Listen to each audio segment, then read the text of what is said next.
And good morning, Third Church family. Once again, welcome to our continued study on miracles. We're going to take a little diversion and we're going to go all the way back to the Old Testament and we're going to study today the miracle of creation, starting at Genesis chapter 1, verse 1.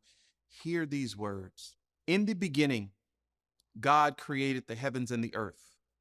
Now the earth was formless and empty. Darkness was over the surface of the deep.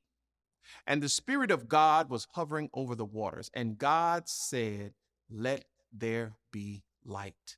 And there was light. God saw that the light was good, and he separated the light from the darkness. God called the light day, and the darkness he called night. And there was evening, and there was morning, the first day. And God said, "Let there be an expanse between the waters to separate water from water." So God made the expanse and separated the water under the expanse from the water above it. And it was so. God called the expanse sky. And there was evening, and there was morning, the second day. And God says, "Let the water under the sky be gathered to one place. Let the dry ground appear." And it was so. God called the dry ground land, and the gathered waters he called seas. And God saw that it was good. Then God says, "Let the land produce vegetation, seed-bearing plants, and trees on the land that bear fruit with seed in it according to their various kinds." And it was so. The land produced vegetation, plants bearing seed according to their kinds, and trees bearing fruit and seeds and according to their kinds. And God saw that it was good. And there was evening, and there was morning, the third day. And God says, "Let there be lights in the expanse of the sky to separate the day from the night, and let them serve as signs to mark the seasons and days and years, and let them be lights in the expanse to the sky to give lights on the earth." And it was so. God made two great lights, the greater light to govern the day and the lesser light to govern the night. He also made the stars. God set them in the expanse of the sky to give light on the earth, to govern the day and the night, to separate the light from darkness. And God saw that it was good. And there was evening, and there was morning, the fourth day. God said, "Let the water teem with living creatures. Let the birds fly above the earth across the expanse of the sky." So God created great creatures of the sea, and every living and moving thing which the water teems according to their kinds, every winged bird according to its kind. And God saw that it was good. God blessed them and says, "Be fruitful, increase the number, and fill the water in the seas, and let the birds increase on the earth." And there was evening, and there was morning, the fifth day. And God said, "Let the land produce living creatures according to their kinds, livestock, creatures that move along the ground, and wild animals, each according to its kind." And it was so. God made the wild animals according to their kinds, the livestock according to their kinds, and all the creatures that move along the ground according to their kinds. And God saw that it was good. And God says, "Let us make man in our own image, in our own likeness. Let them rule over the fish of the sea, the birds of the air, over the livestock, over the earth, over all the creatures that move along the ground." So God created man in his own image. In the image of man, God created him. Male and female, he created them.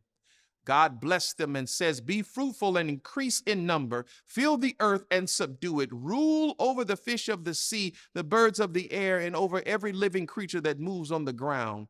Then God says, "I give you every seed-bearing plant on the face of the whole earth, every tree that has fruit with seed in it, they will be yours for food. And to all the beasts of the earth and the birds of the air, and the creatures that move along the ground, everything that has breath of life in it, I give every green plant for food." And it was so. God saw all that he had made, and it was very good. And there was evening, and there was morning, the sixth day. Thus the heavens and the earth were completed in all their vast array. By the seventh day, God had finished the work that he had been doing. So on the seventh day, he rested from all his work And God blessed the seventh day and made it holy, because on it he rested from all of the work of creating he had done. May God add a blessing to the hearer, reader, and doer of his holy word. And I want to use for a subject as we explore this miracle of creation: when we give our world to the Creator. When we give our world to the Creator. So today, again, we switch gears in our study of the miracles of the Bible. We have, for the past 15 weeks, studied the miracles of Jesus, culminating with the miracle of the resurrection. And for the next several months, we will study the miracles of God in the Old Testament, beginning with this miracle of creation. There are literally hundreds, if not thousands, of sermons preached out of this first chapter alone. Why? Because in these few first verses, it reveals so much about God. And we could just preach from this first chapter about God's nature and God's character, his love, his provision, his wisdom, God's power, God's holiness, how great God is. There is so much that God reveals to us about himself at the beginning, so that we would believe and receive that he is the one, the only true and living God that cannot be ignored and will be worshiped by all of creation. Many have heard about the creation account as children, in Sunday school, or watching a video, but it seems as adults, we rarely, if ever, go back and reread the creation account with our spiritually mature eyes. We are fascinated by the miracle of creation as children, but it seems the fascination has gone away now that we are adults. Let me say today that the creation account is not just some good children's story. There is so much here for us as adults if we would just open our hearts and minds to receive it. Not re-examining the creation account could be pride. I know as adults, we may feel that we know the story, so why do we need to go over it again? As if to repeat something is a sign of ignorance. We don't go back to this account because we may feel as though it does not have any instructions for me insofar as how am I going to live my daily life. And I'm definitely in need of instructions. Yes, I know God created everything. I got that. But how is that relevant for me living day-to-day life? And I don't knock us for having that question. It's a very good question. And this is why God has led us today to this account of this miracle of creation. So this question of relevance of the creation account for living my daily life can be answered. Is the creation account still relevant for me today? Absolutely. Some argue that since God is not creating planets and stars and animals and species any longer, he's completed it, and that work came to an end, then this account is cool, but how can it have any bearing on my life right now? But Jesus says in John 5, my Father has been working until now, and I have been working. Another translation says, my Father never stops working. God is always active. He speaks today and things happen. Romans 4:17 says that Abraham believed God who gives life to the dead and calls, present active tense, to those which do not exist as though they did. Abraham dared to believe that the great creator still speaks and things are brought into being by that word of his mouth. And therefore, nothing is impossible with God. Let us see this morning, as we look at the miracle of creation, the foundation of the world, that we see the same unchanging God who did all of this wants to move by his power in our lives today and create some more of his glory in us. Now, there is a law of physics known as the second law of thermodynamics.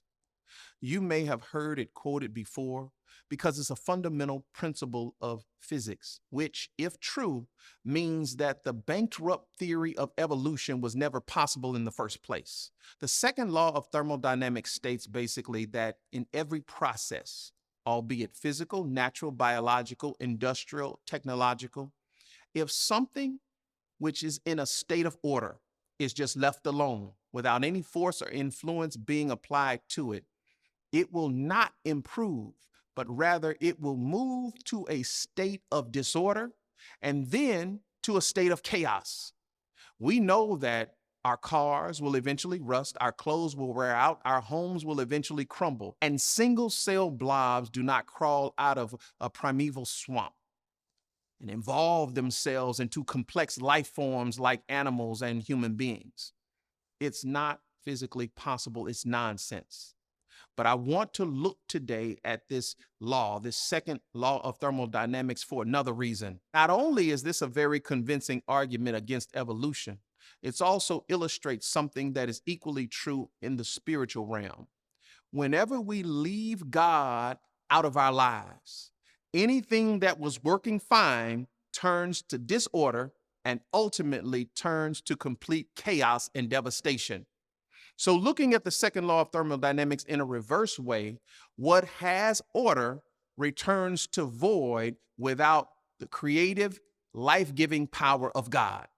The history of nations is a testimony to this. To the degree that nations throughout history have honored God and heard his word, they have experienced the hand of God in blessing.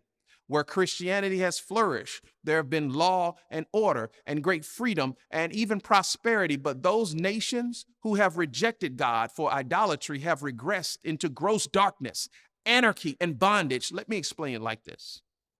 Some people understand this principle very well because they say things like, Pastor, my life was great when I was coming to church and serving and tithing. And the minute I stopped, my life just went crazy. All these things started happening and I tried to get ahead and just chaos all over the place. And I say, yep, you're right. It seems as though you've answered your own question.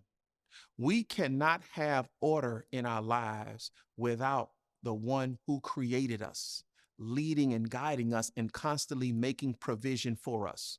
Let us be empowered today that just as God created all things out of nothing, to the degree that when we submit our personal world to God, he is able to create something beautiful from calamity and chaos. Let's look at the creative miracles possible when we bring God into our world. Number one, God turns darkness to light. And God said, let there be light, and there was light. In college, I had a job as an intern in Arkansas, and I had to live on a farm with a family. This place was extremely rural, had no street lights, and when it was cloudy at night, there was no moon, no stars. It was just pitch black. So dark that you could not literally see your hand in front of your face. You didn't move much because you couldn't see where you were going. That's the picture of what so many people's lives look like without the light of God, without the guiding light of God's truth. There is just darkness. People don't know where life is taking them. They don't know what the future holds. Everything is uncertainty and confusion. Does anyone here remember it? Imagine what the darkness was like on day one of creation, before God had established a single source of light. Just intense darkness, but God spoke into that darkness, let there be light. And all of creation just lit up. Sight and warmth was everywhere. I thank God that I gave the darkness of my world over to him, and he spoke light into existence in my life. I was in darkness. I had no answers. I couldn't hear God's voice. I couldn't grasp right from wrong, wise from foolish, but God spoke into my life, let there be light, and everything changed. Night turned to day. For the first time, my spirit man could see. And when there was sight, there is understanding. And I no longer walked through life on tiptoes because I didn't know if it was a hole or I was on the edge of a cliff. I now have light, so I can stride. I can even run with a boldness that I can now see where I'm going because God spoke the miracle of light into my darkness. Some of you have loved ones who have heard the gospel countless times, but they're still far away from God. The fact is, you can put the truth right under their noses, but they can't see it because of darkness. They need an infusion of God's light so that they can see it. Don't try to win the battle by debating and arguing. Win it in prayer. Cry out to God until they allow God to speak light into their lives so that they too can see. That's what has to happen. You just continue to let your light shine that they may see God through you. I will never know true darkness again because God is always with me. This way I can truly understand Psalms 23 that says, yea, though I walk through the valley of the shadow of death. Death is synonymous with darkness, but you can't have a shadow without light. So that tells me that even in my darkest moments, there will still be a shadow, light, because the light of God is in me, showing me the way so that I can keep moving, keep walking, keep running this race. When we bring our world to God, God turns chaos into order. Now, verse 6 through 10, there's light now, but there's still nothing is stable or organized in any way. But God speaks again, and this time he separates the earth and the sky so that there's atmosphere. And then he speaks again, and the great continents of land form from the ocean, and God brings everything together, and it becomes an ordered environment. Have you ever felt like everything was just out of order in your life? Like nothing was fitting together properly as it should. I've heard people say things like, nothing ever works out right for me, or my life is just a mess. My career is in shambles. This is not how I planned for my life to be. There is only one sure way I know to have your life move from chaos to order, from unrest to peace, from confusion to clarity, and that is through the miracle creative power of God. When we put our world in his hand, let him direct us and obey his plans and commands for our life, deliverance will be ours. If God can organize everything from revolving solar systems all the way down to microscopic organisms and have it all working in perfect harmony together, don't you think he has the power and the wisdom to bring peace into your life, to build the fragments of a broken life into something that makes sense? God has a plan for you, and it's a perfect plan. And yet I know Christians who are still running around in circles, chasing their tails, if you would. Their family life is dysfunctional. Their finances are a mess. They're in relationship brokenness. Why? Because too many Christians are trying to live life according to their own wisdom and achieve their own desires. And when we're calling the shots in our life, guess what? God's not calling them. And God will not fight us for control of our life. But when God is not calling the shots, our life is void of God's creative power. But the good news is that if we would repent of that self-sufficiency and seek God's wisdom to do it, there is no chaos too great that God cannot turn it to order. When we bring God into our world, God turns barrenness into life. God turns barrenness into life. Verse 11 through 13, God has a stable, organized environment now, but nothing is growing yet. There is no life until God speaks with creative power again. Immediately, grass and herbs and fruit trees appear and begin to flourish. Some people find it difficult, if not impossible, to grow a garden. They get the soil, the seeds, the water, the proper sunlight, but nothing seems to grow except weeds. And some people could say the same thing about the state of their lives. No matter what they try, nothing grows. There is never any fruit from the hard work that they're putting in, day out. When Adam was expelled from the garden and intimacy with God was broken, God told him that the ground was now cursed. Every blade of every crop would need to be produced by blood, sweat, and tears. It wasn't that lush garden any longer that produced imperfection. Adam was cut off from God, and it was all ruined. So he toiled for everything. Weed overran everything. Proverbs 13 and 15 says it like this: the way of the transgressor is hard.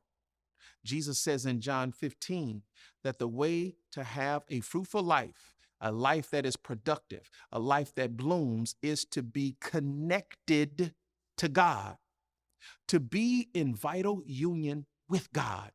God's power can transform us from barrenness to life. Is life hard for you today? Maybe you need to relinquish all those efforts and build that relationship with God, whose creative power brings life to the barren. Maybe we need to shout unto God as David did when his life seemed barren. Create in me a clean heart. Renew a right spirit in me, O God.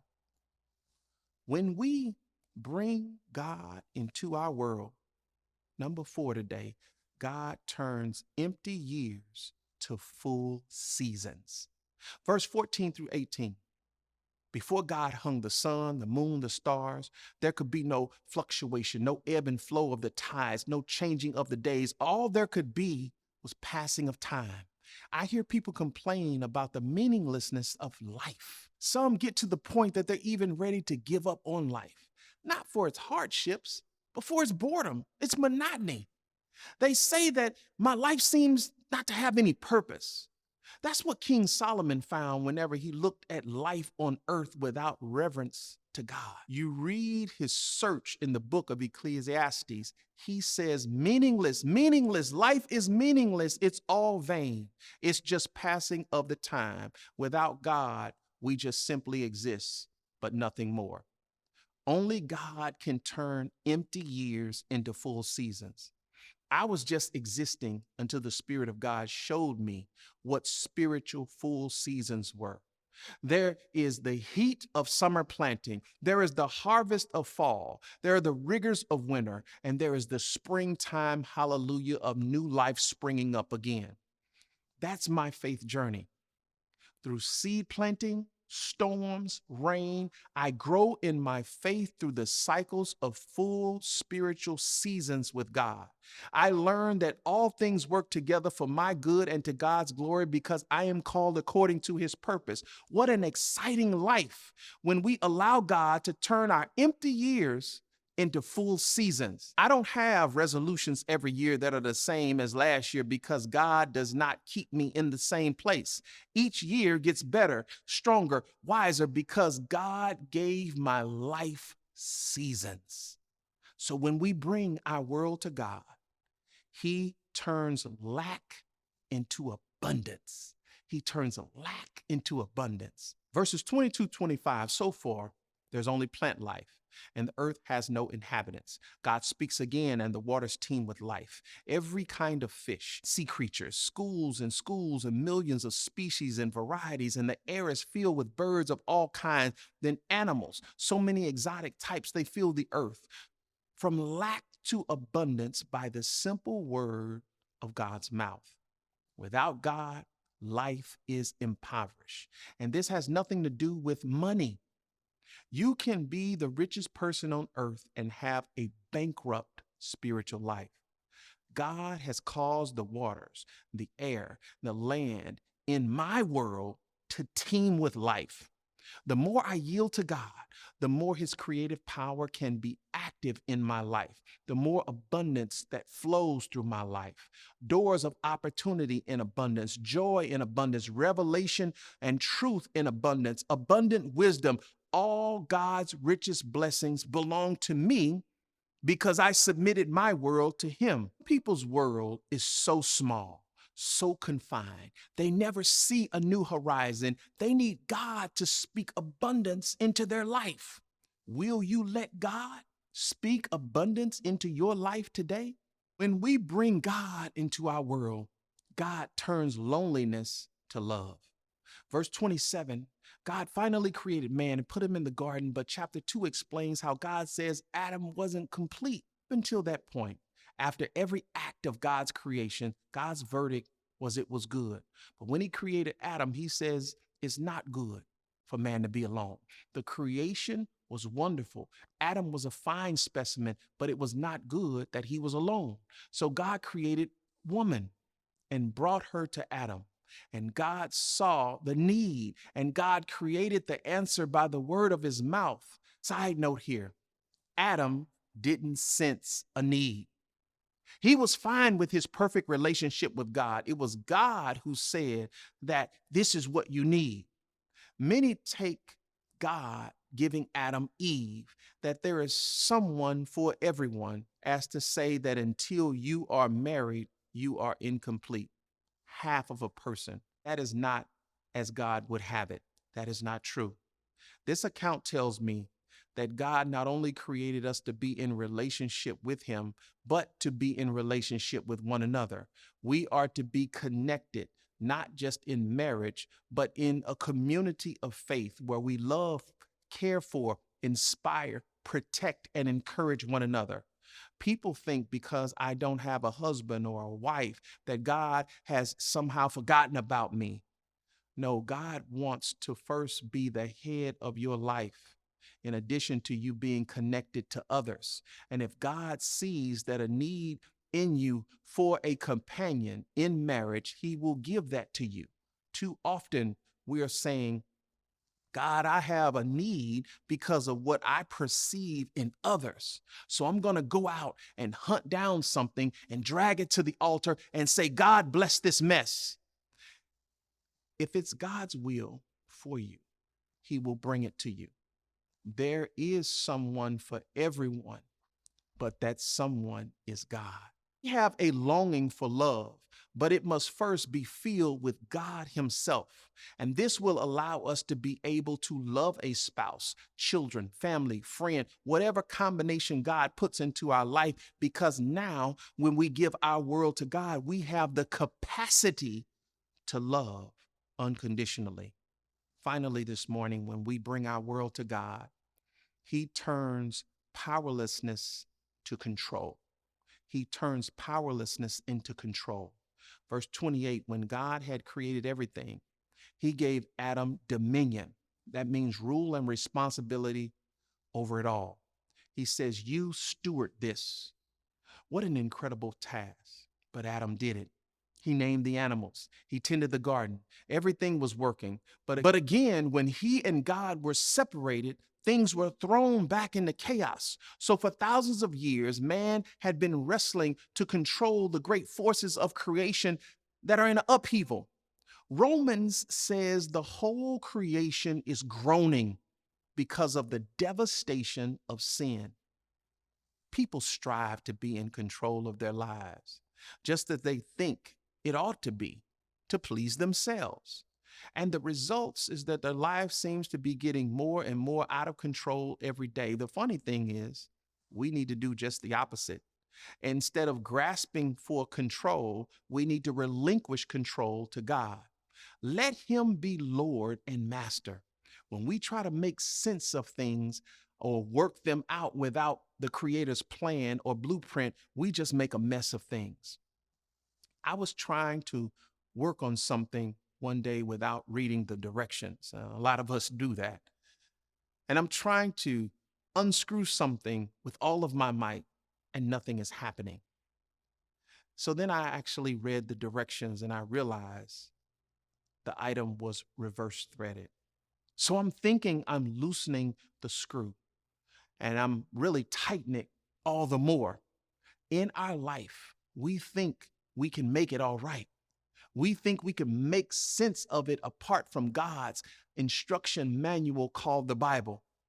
And we are trying to unscrew our life, but we're turning in the wrong direction. And all the more we try in our own effort, the darker and more chaotic our lives are. God gives us dominion over all things, including our lives. This dominion was not given for things to control us, including our bodies. Too many times our lives are chaotic because we've not taken proper dominion over our bodies. We allow our bodies to tell us how much to eat, what to eat, not to exercise, who to have sex with. Improper dominion over our bodies have us overweight, unhealthy, disease, all because we're allowing our bodies to lead us. But God can speak into this chaos and bring peace. Don't you want this Creator God? Don't you want the God that spoke you into existence? Don't you want a God to watch over you, that sees all, knows all, loves and cares for all. With all his divine energies and mighty power, unfathomable wisdom, don't you want him moving in your world today, right now? Just as God created all things out of nothing, to the degree that we submit our personal world to God, he is able to create something beautiful even from calamity and chaos. He takes a situation of darkness and brings light. He takes the confusion and brings understanding. He takes war and brings peace. He can take nothing and make everything. My God is a God of love, and he gives us beauty for ashes, the oil of joy for mourning, the garment of praise for the spirit of heaviness, that we should be called the planting, the creation of the Lord. Give your world to God and allow the miracles of creation for your world to occur. God bless you and God keep you this morning. I am so excited about this part 2, if you would, of our studies of miracles. Please join us next week as we look at the miracle of the great flood and Noah's Ark. Peace be with you and all the blessings of God. We will see you next week.